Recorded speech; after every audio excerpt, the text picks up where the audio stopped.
নমস্কার বন্ধুরা, আমি সামিয়া। আজ আমি আমার জীবনের এমন এক গোপন অধ্যায় আপনাদের সঙ্গে শেয়ার করতে যাচ্ছি, যা এতদিন আমি নিজের কাছেই লুকিয়ে রেখেছিলাম। এই গল্প কোনো কল্পনা নয়, এটা আমার জীবনেরই এক নিষিদ্ধ সত্য।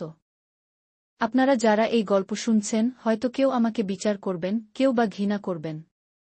কিন্তু বিশ্বাস করুন, কিছু পরিস্থিতি মানুষকে এমন জায়গায় এনে দাঁড় করায়, যেখানে ঠিক ভুলের সীমারেখা ঝাপসা হয়ে যায়।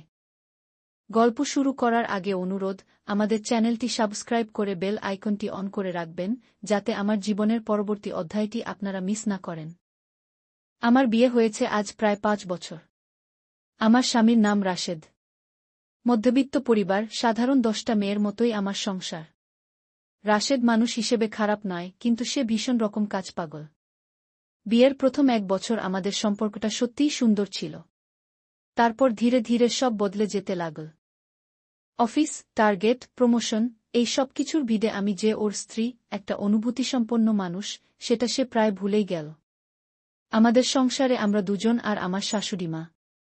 তিনি বয়স্ক, নিজের মতো পূজা অর্চনা আর টিভি সিরিয়াল নিয়েই থাকেন। আমার দিন কাটে এক অদ্ভুত একাকিত্বে। রান্না, ঘর গোছানো, আর দুপুরের পর জানালার গ্রিল ধরে আকাশ দেখা, এই ছিল আমার রুটিন। মাস 6 আগের কথা। রাশেদের এক দূর সম্পর্কের ফুফাত ভাই সাগর আমাদের বাসায় এসে উঠল। ঢাকায় চাকরির ইন্টারভিউ, কয়েকদিন থেকে কোচিং করবে। বয়সে আমার থেকে 2-3 বছরের ছোট, কিন্তু ব্যক্তিত্বে আত্মবিশ্বাসী। প্রথম দিন সে যখন আমাকে ভাবি বলে ডাকল, ওর গলার স্বরে কেমন যেন এক আলাদা অনুভূতি ছিল। আমি তখন গুরুত্ব দিইনি। কে জানত, এই ছেলেটাই আমার নিস্তব্ধ জীবনে এমন ঝড় তুলে দেবে। রাশেদ সকাল 8টায় বেরিয়ে যেত, ফিরত রাত 10টার পরে। বাসায় পুরুষ বলতে তখন সাগরী। শুরুতে কথা হতো খুবই সাধারণ, চা, কোচিং, বাজার। কিন্তু ধীরে ধীরে সেই অদৃশ্য দেয়ালটা ভাঙতে শুরু করল। সাগর খেয়াল করত আমি ঠিকমতো খাচ্ছি কিনা। ছোট ছোট যত্ন। যে প্রশংসা আমি বহুদিন রাশেদের কাছ থেকে পাইনি, সাগর তা অনায়াসেই করে ফেলত। একদিন আমি গাঢ় নীল শাড়ি পরেছিলাম।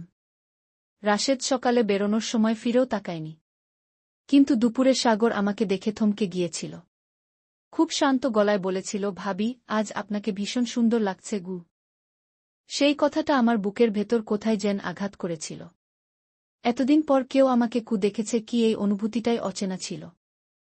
আমাদের সম্পর্কের মোড় ঘুরে যায় এক বর্ষার বিকেলে। সেদিন রাশেদ ঢাকার বাইরে। শাশুড়ি মা অসুস্থ হয়ে ঘরে শুয়েছিলেন। বাইরে ঝরঝর করে বৃষ্টি, লোডশেডিংয়ে বাসা অন্ধকার। আমি বারান্দায় দাঁড়িয়ে বৃষ্টি দেখছিলাম। হঠাৎ অনুভব করলাম, আমার ঠিক পেছনে কেউ আছে। ফিরে দেখি সাগর। নিস্তব্ধতার মধ্যে ওর কণ্ঠটা কেমন ভারী লাগছিল। বলল, ভাবি, আপনি এত কষ্ট একা একা সামলান কেন? আমি কোনো উত্তর দিতে পারিনি। চোখ ভিজে এসেছিল। সাগর আমার হাতটা ধরেছিল, একটা মুহূর্তের জন্য। সেই স্পর্শে আমি নিজেই চমকে উঠেছিলাম। আমি জানতাম এটা ঠিক নয়। তবুও সেই মুহূর্তে আমার ভেতরের জমে থাকা অভিমান, একাকিত্ব, সবকিছু মিলেমিশে আমাকে দুর্বল করে দিয়েছিল। সেই বিকেলে বৃষ্টির আড়ালে আমরা এমন এক সম্পর্কে জড়িয়ে পড়ি, যার কোনো সামাজিক নাম নেই। সমাজ একে পাপ বলবে। কিন্তু আমার কাছে সেটা ছিল বহুদিন পর নিজেকে জীবিত মনে হওয়ার মুহূর্ত। এরপর থেকে সবকিছু লুকোচুরির মতো চলতে থাকে। চোখের ভাষা, অল্প স্পর্শ, চাপা উত্তেজনা। ভয়ের মধ্যেও এক অদ্ভুত টান। আজও আমি জানি না এই সম্পর্ক কোথায় গিয়ে থামবে। আমি কি রাশেদকে ঠকাচ্ছি? নাকি তার অবহেলাই আমাকে এখানে এনে দাঁড় করিয়েছে?